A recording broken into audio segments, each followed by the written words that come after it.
अस्सलाम वालेकुम viewers, welcome back to my YouTube channel daily tips with Asma. आज की इस वीडियो में हम आपको बताएंगे नईम नाम के बारे में अनोखी और दिलचस्प मालूमात। नईम नाम का शुमार लड़कों के नामों में होता है। नईम एक इस्लामी नाम है। नईम नाम की इब्तदाई तारीख़ अरबी ज़बान से निकलती है। नईम नाम के अफराद के लिए खुशकिस्मत नंबर 8 माना जाता है। माहिरीन के मुताबिक नईम नाम के लड़के बहुत रहमदिल होते हैं।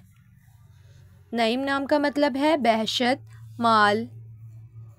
नईम नाम के लड़कों के लिए खुशकिस्मत दिनों में जुम्मा और हफ्ते का दिन शामिल है। नईम नाम के अफराद के लिए मुआफिक रंगों में नीला, काला और बनफशी रंग शामिल है। नईम नाम के अफराद के लिए मुआफिक पत्थरों में नीलम पत्थर शामिल हैं।